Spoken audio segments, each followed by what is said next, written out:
मेरा नाम दक्ष गुप्ता है और मेरी उम्र 17 साल है। मैं यहाँ पे दिल्ली में रह रहा हूँ अपने मामा मामी के साथ।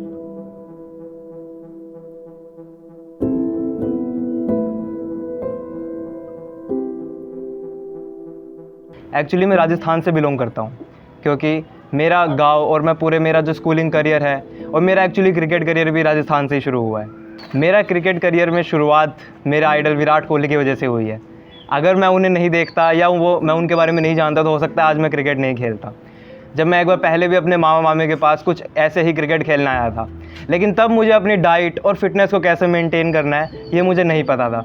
इसलिए कुछ 3 महीनों बाद ही मेरी एकेडमी का सफ़र वहीं पर समाप्त हुआ क्योंकि मैं उसके बाद क्रिकेट नहीं खेल पाया और मैं पूरी तरह से फिट नहीं हो पाया, जिस वजह से मेरे पेरेंट्स ने मुझे फोर्सली राजस्थान ले जाने का फ़ैसला किया। जब मैं बहुत ज़्यादा दुखी भी था क्योंकि मैं नहीं चाहता था क्रिकेट छोड़ूं और मेरा एक सपना भी है और सपना रहेगा भी कि मैं क्रिकेट को इंटरनेशनल लेवल पे खेलूं। फिर आया 4 महीने बाद YSCL का ट्रायल।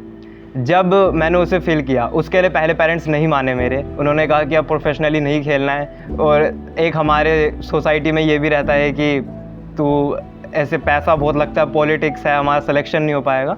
बट मैंने ये सब ना सोचते हुए ट्रायल रजिस्ट्रेशन के 1 दिन पहले मैंने रजिस्टर किया और मैंने YSCL से जुड़ने का फ़ैसला किया। वो था मेरा पहली बार YSCL से जुड़ने का मौका।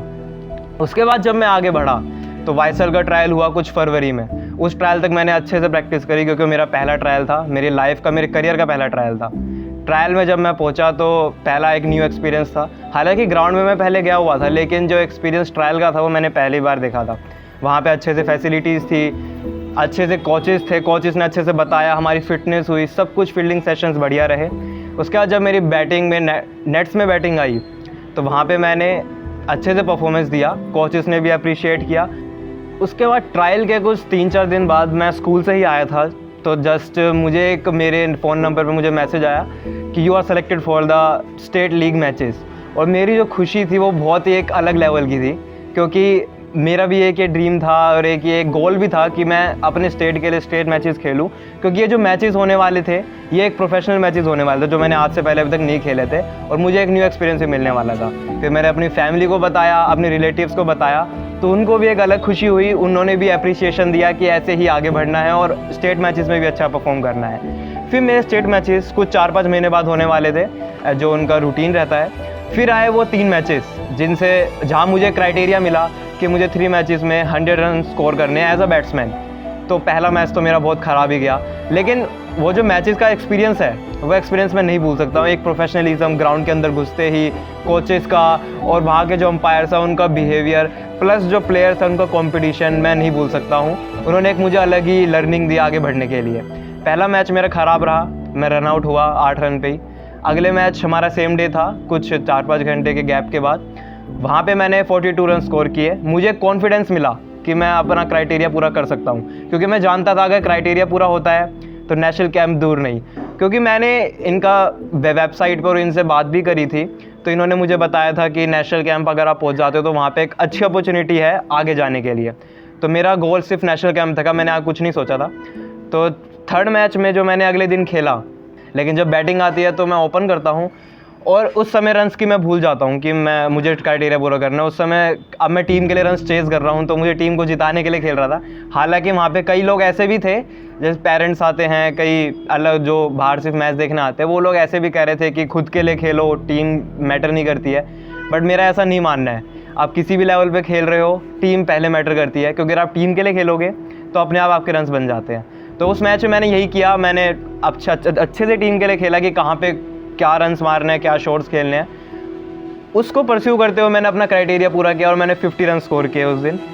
फिर उसके कुछ 7-8 दिन बाद मुझे मैसेज आया कि आपका नेशनल कैंप में सिलेक्शन हो चुका है। तब मेरी खुशी एक अलग लेवल पे फिर से जा चुकी थी, क्योंकि नेशनल कैंप जो मैंने सोचा था वो मेरा गोल पूरा हो रहा था।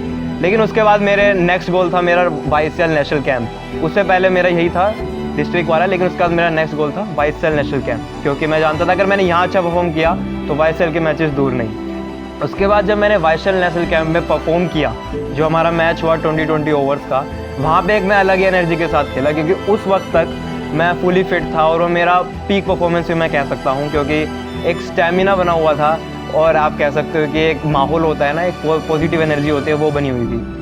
तो इनकी इंस्टाग्राम शीट पे रिज़ल्ट आया कि जो नेम सेलेक्ट हुए हैं ऑक्शन के लिए, वो एक अलग खुशी थी, क्योंकि ऑक्शन पहली बार होने वाला है, एक प्रोफेशनल लीग है ये, तो मैं पहली बार किसी ऑक्शन का पार्ट होने वाला हूँ अब। और क्या ऑक्शन होने वाला है मुझे नहीं पता है क्या, मैं लेकिन उन्होंने मेरे से मेरी बिड मांगी, मेरे बेस प्राइस मांगा, मैंने सब दिया। तो अब मैं ऑक्शन का ही वेट कर रहा हूँ जो 15 सितंबर को है, कि उस ऑक्शन में मेरा कैसे सिलेक्शन होने वाला है। और आगे मेरा जो नेक्स्ट गोल है वो है YCL के नेशनल मैचेस, जहाँ पे मैं अपना बेस्ट परफॉर्मेंस देना चाहूँगा।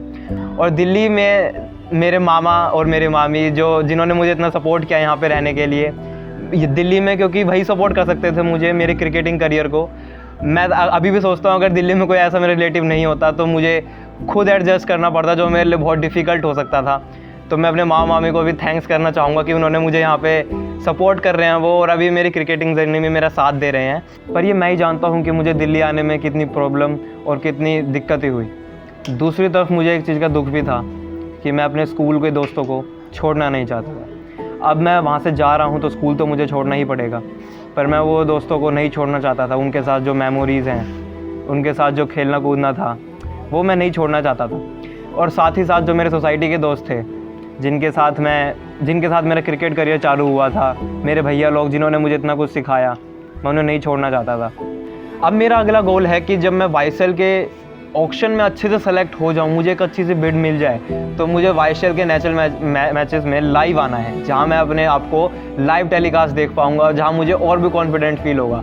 और जहां मैं अगर परफॉर्मेंस करूंगा तो मुझे एक अलग ही कॉन्फिडेंस मिलने वाला है, क्योंकि वहाँ अगर मैं परफॉर्मेंस करता हूँ तो हर कोई देख रहा है। हाँ, अगर मैं अपने नॉर्मल मैचेस खेल रहा हूँ तो हर कोई नहीं देख पा रहा है, लेकिन जो YCL मुझे प्रोवाइड कर रहा है, जो हर एक बच्चे को मिल रहा है जो YCL खेल रहा है, वो एक अलग एक्सपीरियंस होने वाला है। मैं उसके लिए बहुत अच्छे से वेट कर रहा हूँ कि कब वो मौका आए और मैं अपने मैचेस खेल पाऊँ। तो मेरे कॉम्पिटिटर्स, मेरे ओपोनेंट टीम्स और मेरे ओपोनेंट फ्रेंड्स, मैं आपको बताना चाहता हूँ कि मैं दक्ष गुप्ता अब आपकी फील्ड में आ चुका हूँ, और मैं अब आ चुका हूँ आपको डोमिनेट करने, और मैं आपको ये जल्दी ही बताने वाला हूँ कि दक्ष गुप्ता कौन है। तो मैं तो रेडी हूँ, आप अपनी तैयारी पूरी कर लो। Thank you.